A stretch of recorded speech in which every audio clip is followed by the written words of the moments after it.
Greetings students, today we will revise our chapter 3rd, why do we need a parliament. It's the third chapter of civics. The main content here is parliament. First of all, we must know what is parliament. Parliament क्या एक assembly है, यानी central government की जो assembly है उसको ही हम क्या बोलते हैं, पार्लियामेंट बोलते हैं। यानी यहीं से गवर्नमेंट जो है फॉर्म होती है फॉर द सेंट्रल गवर्नमेंट। अब जो पार्लियामेंट है ये क्या क्या चीजें कंसिस्ट करते हैं। मेनली पार्लियामेंट के अंदर तीन पार्ट है, यानी पार्लियामेंट के कितने पार्ट है, तीन पार्ट है। जो इंडिया सेंट्रल लेजिस्लेचर है या फिर यूनियन लेजिस्लेचर है, सेंट्रल लेजिस्लेचर या फिर यूनियन लेजिस्लेचर, उसको क्या बोलते हैं, पार्लियामेंट बोलते हैं। इंडिया की पार्लियामेंट जो है तीन चीजों से मिलकर बनी है। First is the Indian president, second is Rajya Sabha, third is Lok Sabha. अब जो प्रेसिडेंट ऑफ इंडिया है उसको इनडायरेक्ट इलेक्शन के द्वारा इलेक्ट कर लिया जाता है, यानी जो इलेक्टेड मेंबर हैं लोकसभा के और दूसरे कहाँ के हैं, लेजिस्लेचर असेंबली, यानी जितने भी स्टेट्स की लेजिस्लेचर असेंबली है उनके मेंबर एक रेशो के अंदर जो वोटिंग करते हैं उसके अकॉर्डिंग इसको इलेक्ट कर लिया जाता है। अब member of Rajya Sabha, member of Rajya Sabha जो है उनको क्या बोला जाता है, काउंसिल ऑफ स्टेट भी बोला जाता है। मेंबर ऑफ राज्यसभा को काउंसिल ऑफ स्टेट बोला जाता है और house of the people Lok Sabha को बोला जाता है। अब यहाँ पर हम बात करेंगे जो लोकसभा के टोटल मेंबर हैं 545 एट प्रेजेंट है, मैक्सिमम 552 ये हो सकते हैं। 2024 तक जो है इसमें कोई चेंज होने वाला नहीं है। और इसके अंदर यहां भी 543 इलेक्टेड मेंबर आएंगे लोकसभा के अंदर, और जो 2 मेंबर हैं वो नॉमिनेटेड होंगे और नॉमिनेटेड बाय प्रेसिडेंट होंगे। और प्रेसिडेंट किसको नॉमिनेटेड करेगा, एग्लो इंडियन। एग्लो इंडियन कौन होंगे, ऐसे कोई भी दो व्यक्ति जिसके पेरेंट्स, यानी दोनों पेरेंट्स में से कोई एक, मॉम और dad, anyone is belong to the Britain, यानी जो ब्रिटेन से रिलेटेड है तो उनका जो है डॉटर या सन है वो एक मेंबर इंडिया, 2 मेंबर इंडिया की कॉन्स्टिट्यूशन में होने चाहिए। राज्यसभा टोटल मेंबर है इसके अंदर 245 है, 12 मेंबर इसके अंदर नॉमिनेटेड हैं। और ये जो 12 नॉमिनेटेड है इनका आउटस्टैंडिंग परफॉर्मेंस किसी न एक स्पेसिफिक फील्ड के अंदर रहता है। गेम से रिलेटेड हो सकता है, सिनेमा से रिलेटेड हो सकता है, लिटरेचर से रिलेटेड हो सकता है, एनवायरनमेंट से रिलेटेड, यानी outstanding performance in a specific field, और वो नॉमिनेट किए जाएंगे by the president on the सिफारिश of cabinet of Indian government. अब इस तरीके से 3 चीजें हमने यहाँ डिस्कस की हैं। राज्यसभा को परमानेंट हाउस भी बोला जाता है, राज्यसभा का जो टाइम पीरियड है वो 6 ईयर है। लोकसभा को टेम्परेरी हाउस बोला जाता है, वैसे उसका टाइम पीरियड 5 ईयर है और हर 5 ईयर के बाद जो है वहां इलेक्शन कंडक्ट होता है। यहाँ कभी भी कंप्लीट इलेक्शन नहीं होता, 2/3 जो मेंबर हैं इसके वो हर 2 साल के बाद चेंज कर दिए जाते हैं। Students, people and their representation, parliament की बात करें तो पार्लियामेंट में लोगों का रिप्रेजेंटेशन किस तरीके से और कैसे होगा।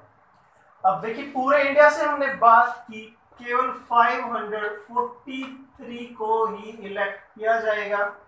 और जो इंडिया की पॉपुलेशन है 121 अकॉर्डिंग 2001, यानी 121 करोड़ है, और अब तो वो 140 के आसपास होगी। इतने लोगों का रिप्रेजेंटेशन केवल 543 peoples, how it is possible? Yes, it is possible. Almost on the population ratio of 10 lakh, 10 lakh के आसपास का रिप्रेजेंटेशन एक कॉन्स्टिट्यूएंसीज का बनता है।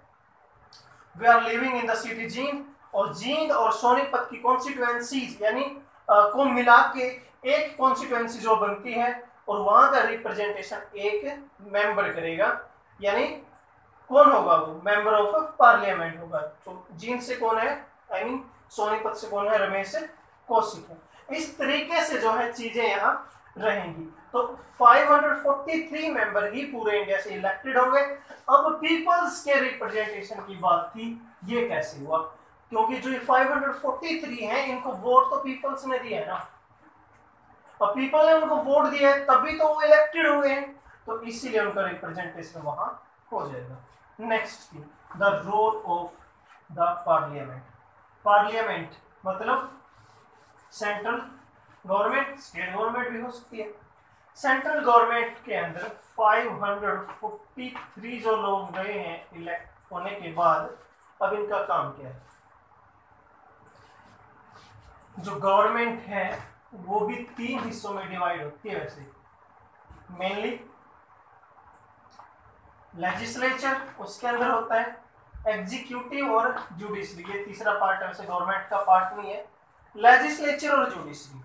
अब लेजिस्लेचर के अंदर ये सारे के सारे एमपी आ गए, और एग्जीक्यूटिव के अंदर इनमें से ऑलमोस्ट 10% लोगों को मिनिस्टर बना दिया जाता है, वो एग्जीक्यूटिव के अंदर आ जाएंगे। तो अब ये क्या करेंगे? लॉ को फ्रेम करेंगे, to frame the law. To frame the law ये काम कौन करेगा? लेजिस्लेचर करेगी। अब इंडिया के अंदर जो है हाल ही में ट्रिपल तलाक से रिलेटेड या फिर रिमूवल ऑफ 370 हो, इस तरीके की चीजें किसने की हैं? सेंट्रल गवर्नमेंट या पार्लियामेंट ने की हैं। तो पॉसिबल कब हुआ? सेंट्रल गवर्नमेंट की वजह से हुआ। तो कानून ये बनाने का करेंगे, ये उनको लागू करने का काम करेंगे। तो वेलफेयर के लिए भी ये काम करेंगे, to provide the facility, to provide the health facility, to provide the education facility, यानी जो भी काम है, जो भी टास्क है, वो सारे के सारे हमारे रिप्रेजेंटेशन करेंगे। To criticise the government even we can say, अगर गलत हो रहा है तो वो उसके लिए मतलब आवाज भी उठाएंगे उसके खिलाफ, या फिर कोई डिमांड है लोगों की अपनी एक स्पेसिफिक कॉन्सिक्वेंसेज की, वो काम भी वहां के रिप्रेजेंटेटिव करेंगे। तो कॉमन सी बात है, हम बोल सकते हैं to select the national government, क्योंकि जिस पार्टी के फेवर में 272 मेंबर हो जाएंगे उसकी गवर्नमेंट बन जाएगी। तो ये पार्लियामेंट क्या काम करती है? टू फॉर्म द गवर्नमेंट, एक काम तो इसका ये हो जाएगा। उसके बाद to control the government, control भी करेंगे। जब एक फेवर में ये सारे के सारे मिलके अगर किसी डिसीजन के अपोज में आ जाए, अगेंस्ट आ जाए, तो कंट्रोल भी उसको कर लेंगे। To guide the government, guide भी करेंगे, जिस डायरेक्शन में बोलेंगे सरकार को वही काम करना पड़ेगा। और टू इन्फॉर्म द गवर्नमेंट, जैसे मैंने अभी बताया कि अपने इलाके में कॉन्स्टिट्यूएंसीज में कोई प्रॉब्लम है, उसके बारे में इन्फॉर्म किसको करेंगे? गवर्नमेंट को करेंगे। जैसे कि अभी लद्दाख के जो एमपी हैं उन्होंने इंडो और चाइना जो डिस्प्यूट चले हुए हैं उसके बारे में हाल ही में डिटेल दी है लद्दाख के बारे में, तो उन्होंने इन्फॉर्म करने का काम एक तरीके से किया है। और टू मेक द लॉज, वो काम भी जो है कौन करेगी? पार्लियामेंट करेगी। उसके बाद है who are the member in the parliament, यानी एमपी बनने के लिए हम यहाँ क्या बोल सकते हैं? एमपी, मेंबर ऑफ पार्लियामेंट को एमपी बोलते हैं। एमपी बनने के लिए मिनिमम कंडीशन क्या है? एज 25 होनी चाहिए, तो इंडिया का सिटीजन होना चाहिए, और उसके बाद किसी भी गवर्नमेंट ऑफिस में वो एम्प्लॉय नहीं होना चाहिए, या गवर्नमेंट की तरफ से वो सैलरी न लेता हो। ये जो है मिनिमम टर्म कंडीशन है, और बैंकक्रप्ट भी वो नहीं होना चाहिए। उसके बाद जो है ए ओ हयूम मैंने लिख दिया है, अलोन ऑक्टोविन हयूम, ये फाउंडर ऑफ कांग्रेस हैं, फाउंडर ऑफ कांग्रेस है। कांग्रेस की फाउंडेशन की थी इन्होंने 28 दिसंबर या दिसंबर 1885 और मुंबई में हुई थी। ऑलरेडी इसका डिसाइड तो पुणे के अंदर हुआ था, लेकिन प्लेग की बीमारी की वजह से उसको वहां से जो है ट्रांसफर कर दिया गया। उसके बाद हमने लिखा एनडीए, नेशनल डेमोक्रेटिक अलायंस, 2004 में बना था। बीजेपी को सपोर्ट करने वाली जितनी भी पार्टीज हैं वो एनडीए के अंदर हैं, और मई 2019 के इलेक्शन में एनडीए को टोटल 353 सीट्स मिली हैं, और जो वोट परसेंटेज है वो 45 है, सॉरी। और दूसरा यूपीए, यूनाइटेड प्रोग्रेसिव अलायंस, इसके अंदर कांग्रेस से रिलेटेड पार्टियां हैं, ये भी 2004 में बना है, और यूपीए को केवल 92 सीट्स जो है इनको मिली थी। और कांग्रेस जो इसके अंदर है उसको केवल 52 सीट्स मिली थी और अदर्स जो इनके अलावा रह गए उनको 97 सीट्स मिली थी। उसके बाद हम बात कर लेते हैं EVM, electronic voting machine. EVM क्या है? इलेक्ट्रॉनिक वोटिंग मशीन है, यानी उससे पहले जो है पेपर स्टैंप के ऊपर ही वोट दिए जाते थे, कंटेनर रख दिया जाता था, उसमें स्लिप डाल दी जाती थी स्टैंप लगाकर, बट उसमें पेपर बनाने में जो है बहुत सारे जो फॉरेस्ट डिफॉरेस्टेशन उनका करना पड़ता था।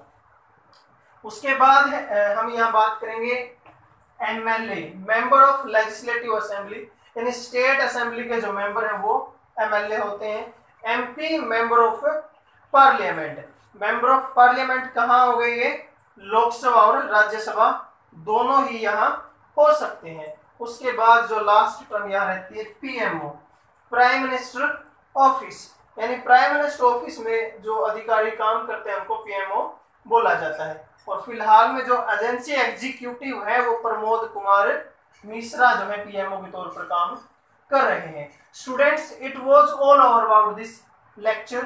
Thank you, have a nice day.